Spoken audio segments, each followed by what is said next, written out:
when I would be a mum, I would be able to do things differently than my grandparents or my parents would have done it. Is that we can heal not just the childlessness, but also our Mm. childhood trauma.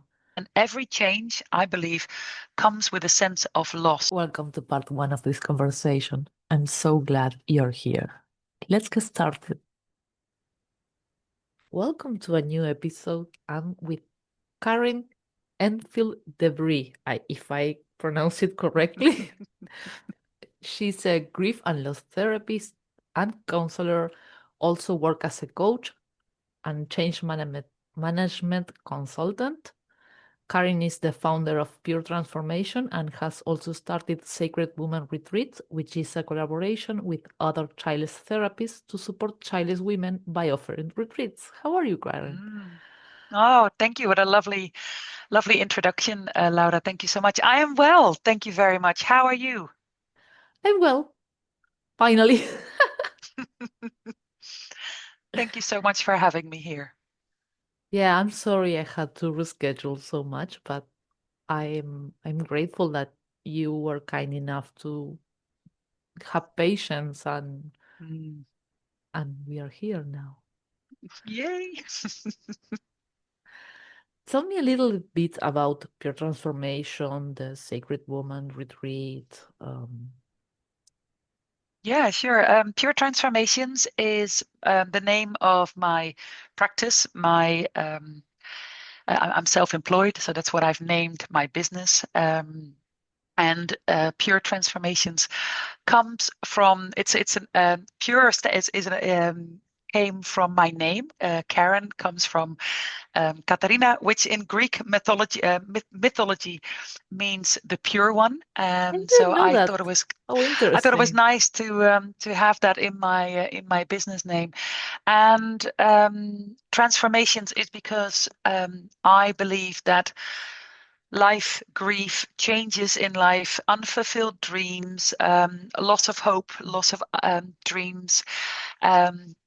Change is, I believe that change is the only constant in life, and we all have to kind of adapt to that. So we are constantly transforming. And I thought, like, if I offer support in the shape of as a grief counselor, but also as a coach, as a consultant to organizations around the topic of change and transformations, I thought it would be nice to combine that with my name, Karen Katarina, the pure one in Greek mythology. So that's where the name Pure Transformation comes from.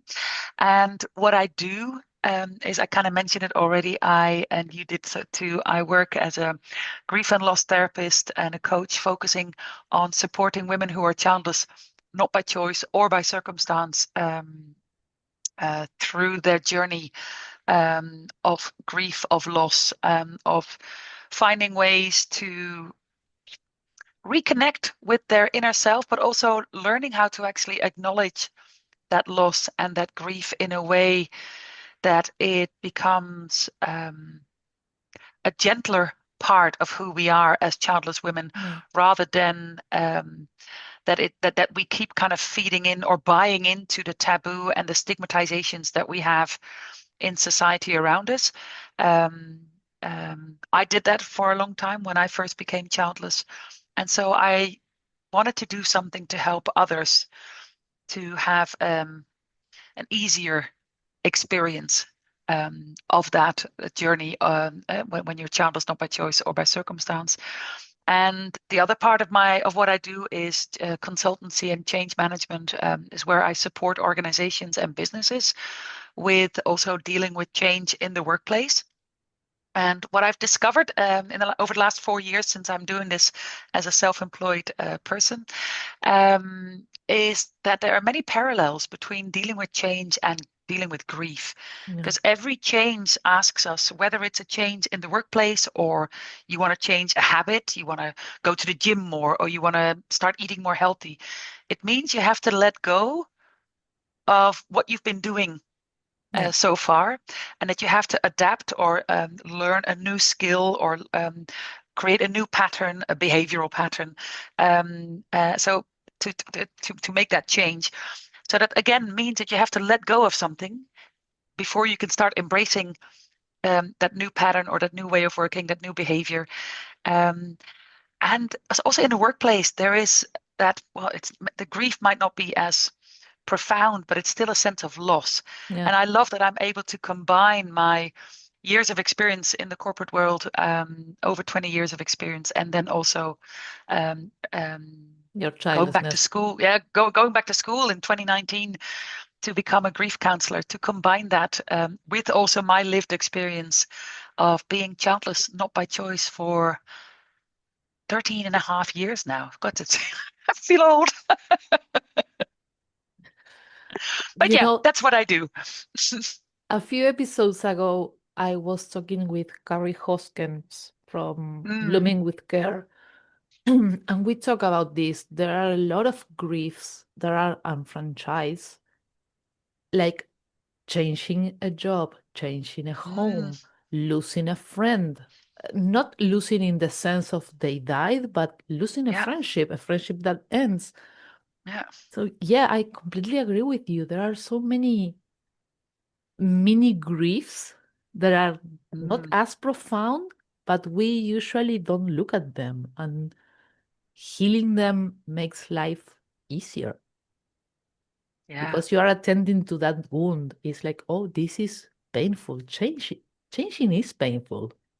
Mm, yeah. And I also believe that we, as human beings, when we are being educated as children, when you first go to school and you learn how to read and write, and you learn your math and you learn um, all the things that they teach you in school.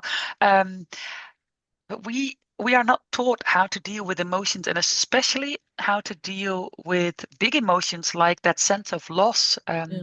And I also come from a family with lots of generations of post-war, or even having lived through the big great wars of the previous century.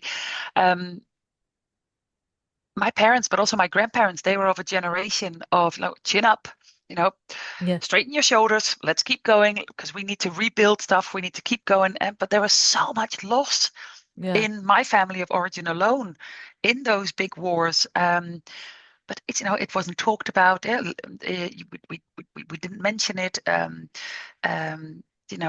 kind of, let's just keep going, keep going, keep going. And I feel that maybe also because I wasn't given the opportunity to, maybe, I don't know if this is really true, but I had always had the hope that if I had children one day, if I when I would be a mum, I would be able to do things differently than my grandparents or my parents would have done it, Mm. and that would have helped me heal Yeah. some of maybe the trauma in my family, or I would do things differently. I would open up and talk to my children about emotions, and would invite them to be transparent, and give them space to talk about their feelings and stuff. But of course I never got that opportunity, and I'm really grateful that by doing the work I now do, but also having done the studies and getting the degree in psychology of grief, that I had the opportunity to actually heal some of that within myself, um, over the last few years, which was tough, but I'm really glad I did it, because yeah, I think it's important to be aware of, even like you said, those mini losses. Mm. Well, and it might not even be mini, because losing a job can be big, right? It can be huge. Yeah, but Um, I said changing jobs, not losing one. mm, It's like yeah, I'm getting a better offer in this firm. I will yeah, work better hours, but mm, there's a loss of the place, of the coworkers, so there is a yeah. loss. Absolutely. There is a loss, and every change, I believe, comes with a sense of loss. Yeah, And it doesn't always have to be a loss that also comes with a big sense of grief. yeah, But just to acknowledge, like, oh, I really am going to miss these people. I'm going to yeah, miss my nice office, even though, like the example you just gave, is a better opportunity, a better job waiting for me. I'm going to, have new opportunities and blah, blah, blah. But I really am going to miss those colleagues or that workplace, the work environment, and just to kind of acknowledge that in itself can help you prepare better for that new job. Yeah. And Mm, I felt what you said about wanting to change and heal with my kids. I was also, mm, my examples are what not to do as a parent and as a grandparent.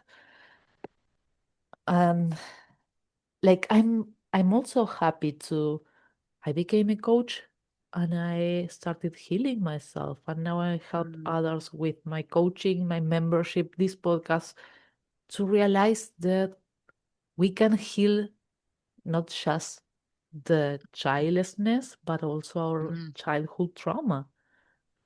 Because a mm. lot of us have childhood trauma. Yeah, definitely, definitely. And yeah, I hear you. And I think, and maybe also for everybody who is listening who is childless and who perhaps also has the experience of some childhood trauma or perhaps not, because not everybody has that. But for those of you who are listening who are childless, not by choice or by circumstance, or even by choice, maybe you might be child free and still listening to this. Um, um, Healing is possible even if you don't become a coach or if you don't follow if you don't Absolutely. become a counselor or if you but I do and but what it does require is doing the work, and when I started doing the work, just working on my own healing and stuff, I never in a million years envisioned or dreamt or you know this was not part of my plan. What I'm doing now was not part of my plan when I realized I need to do something with this anger and this Yeah. incredible sadness that I'm feeling. Because at the time, I didn't even know I was grieving. I Yeah. was just Me neither. furious and angry with the world. And I was just like, well, why am I feeling the way I'm feeling? Yeah. Um, and it wasn't until someone pointed it out to me and said, well, actually, what you're describing to me sounds like grief. And I was like, oh. And up until that point, I hadn't thought about it. I was like super angry and I already had anxiety. Mm, So the anxiety grew because I felt like, oh my God, I'm going to not have a life. And typing at 3 a.m., I became aware of, oh, what's happening to me is childless mm, grief. yeah. And my anxiety and my grief were so intertwined that I couldn't differentiate one from another. And while healing, I healed both. But like you Mm, said, it took the work. I still do the work every single day. mm, But yeah. the alternative was so scary that I rather do hard things that then became kind of a routine or my default mode, even Mm, though they are hard, that being a zombie. yeah. Yeah, I hear you. And for me, it was I went the other way. I didn't become a so I went into overdrive mode when I before I started doing my grief Yeah, work. I just thought like, right, because I didn't understand what I was feeling, but I knew that I wasn't going to be a mother. And every time I thought about that, I was just incredibly sad and angry and frustrated. But I just threw myself into work. At the time, I was working for a multinational company. It was a Dutch company. They make medical equipment, and I traveled a lot for work. And I said to my boss, I said, you know what? Send me everywhere, wherever, wherever training needs to be given, or wherever there's a project or anything like that. Um, you can send me anywhere. I don't have kids, so just let me yeah, let me do this. And at the time, I just thought like, oh yeah, I'm grabbing life with both hands because I now have the freedom, yeah. between brackets, the freedom to travel and to do all this. Um, But looking back on that period in my life as well, because I felt so lonely and so empty inside. And, I kind of fell into the trap of becoming the career woman. Yeah. Um, um, but looking back on that, no, what I know now is I was just hiding and running away from the feelings that I was feeling. And I just thought, like, you know what? Let's live this crazy travel, work life. Um, Brilliant. And I just didn't want to be home. I I didn't want to be think home. I think a lot of for what I'm hearing, a lot of childless women go through the overproductive phase Mm, when yeah. they realize they are childless. Mm, I I think I tried to do that, but my hmm anxiety was so crippling that I literally froze. I froze in mm, life. Like yeah. the hours would pass and I will still be like, I can't do anything. Yeah. Yeah. But both are the same coping mechanism of I don't want Mm, to look at this. This yeah. hurts so much. I don't want to look at it. Yeah. Yeah, absolutely. And you probably have heard, and maybe people who are listening as well, the fight freeze response, Yeah. and even there's a fourth one, how to fawn over something, is to kind of make it, like, oh, it doesn't hurt, it's fine, it's fine. It's kind of dress it up with, like, oh, no, it's wonderful. Yes, it's tough, but I'm fine. It's like, well, actually, no, I'm not fine. But yeah, so like you said, freezing. For me, it was flight. So I just Yeah. just ran, and I thought I was being incredibly productive, and I thought I was on top of the world, literally. Um, but yeah, then it turns out I wasn't, and then indeed I realized, okay, I really need to do the work. And again, like I said, when I started doing the work, I never thought I would be where I am today. That wasn't part of my plan, but it just turned out this way. And here we are talking together, on this podcast. So yeah, I I love. never, yeah, I never in a million years thought about doing a podcast about being childless in English, Mm, which is, of course, not my first language. So I'm grateful that I did the work and yeah. that I found new goals and new purpose to drive me. Because I Mm, think we all need that as human beings, parents and childless people, childless and yeah. child free. Yeah. Definitely. But I always try to highlight the good that can come of our unexpected path. Mm, yeah, I hear you, but I must admit, Laura, I found that really hard, um, Yeah. to actually acknowledge that to myself, that I was actually worthy of it, that it was okay to look after myself, that it was okay to take time for Yeah. myself and invest in myself and stuff, because I also know that a lot of people in our situation, a lot of women, who are finding themselves to be childless, not by choice or by circumstance, um, that that to get to that point where you actually say, but actually, you know what? I'm not going to buy into the narrative that society has built around childless women, and especially Yeah. these days in Yeah. politics is just. Let's Absolutely. Yes. let's not go into politics, but what I do want to touch upon is the narrative also, in general for women's rights, but the whole narrative around women without children, whether it's through choice or by circumstance or not by choice, that literally in a political campaign, in presidential elections, it was stated that women who don't have children, shouldn't vote because they don't contribute to society. Well, if you are feeling already like you and I were just describing how we felt when before we started doing the work, we don't have kids, and I feel angry and frustrated. Imagine if that's what you hear, if you are finding yourself in that headspace, like you mentioned, your anxiety that fed into it as well, that made you freeze in that moment, and then you hear someone speak about you, because I can imagine that because I even internalized it when I first heard it, like, well, hold on a minute, you know, you're calling me the crazy cat lady. I don't contribute to society. What? Yeah. What? Wow.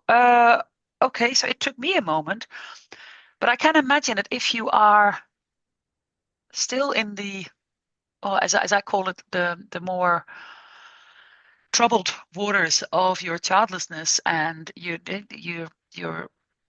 struggling to kind of get yourself out of fight, flight, or freeze mode, and then that comes on. I can imagine that only feeds more into your conviction and your belief of, well, you know what? Here, even they say I'm not worth it. I'm not worth it. So why should I bother? I was there.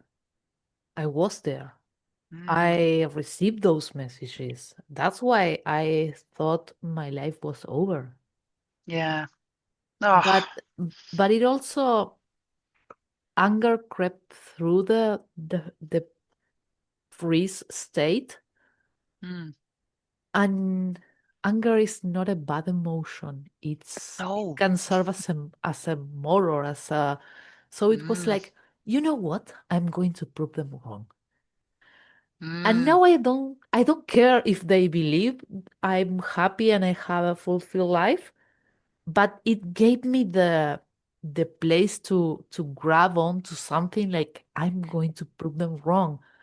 mm, So I understand the frustration, the sadness, the anger, but grab into that. That we all have to start somewhere to pull ourselves from the grief, yeah. because neither you or me in a coaching session can save anyone that doesn't do the Mm-mm. work. We No, can give absolutely someone not. the tools. I can give you a hammer, but if you don't put the nail in the wall, I can't do it for you. It's your Yeah. wall. Hmm. Yeah. So yeah, I think also that my channel, the Otherhoods Collective, you, Lana Manikovsky, Carrie Hoskers, of course, Shoddy Day and Stephanie Joy Phillips were Childless Week. We are contributing to change the narrative around it, Hmm. and we are able to let other women's like ourselves, our past selves, to know, hey, we went through that. You can too. Mm, Just listen to our experiences, grab on to what might serve you correctly, because my approach might not be the same as you, but hearing yeah. both of us is like, oh, that tool doesn't work for me, but that one does. Hmm. So I, Yeah. No, love that. Yeah, very much. It's very true. And that's exactly also um, my catalyst and my motivator for why I do what I do. yeah, Because it would be really easy for me to go back into the corporate world and, earn the big salary and, live a very comfortable life, if I were to do that. But I choose not to do that, because I am convinced that if, and I have done, and I know that what I do has changed the lives, has changed lives of women in our yeah, situation already. And for me, that's the biggest gift. um, money can't buy, to be completely honest with you. And, don't get me wrong, I don't work for free, but, it is just, um, but it's, yeah, I just find it such a gift to be able to do this and to work with, some of the names you've mentioned already. I've worked with Jody Day in the past. I've worked with Steph, World Childless Week. I'm a fan of Lana, but also, working with the women I'm now working at, Sarah Lawrence, Yvonne, John, my co-founders of Sacred Woman, the retreats that we're organizing, the webinars that we are hosting on a monthly basis now. It's starting to take off, and we had our first retreat this year, 2025. We had 5 incredibly brave women who joined us for 4 days at the retreat, and just seeing what happened over the course of those 4 days to those women, it's just mind-blowing to see, like, okay, you can indeed, like you said, by sharing our stories, by creating a program based on the experiences that we have as childless women, and seeing how that helps others to understand, okay, I can come out of fight, flight, or freeze mode, or I can release some of that anger. I can and release it in a way that feels safe and contained. Because, like you said earlier, anger I think it's a brilliant emotion. It's one of my favorite emotions. It's so empowering if we learn how to deal with anger in a healthy way. Thanks for listening. Happy Childless Mindset podcast. If this conversation spoke to you, subscribe and share it. And if you like more support, come join me inside Wildflower in the Crack, our space for childless, not by choice women to heal and grow together.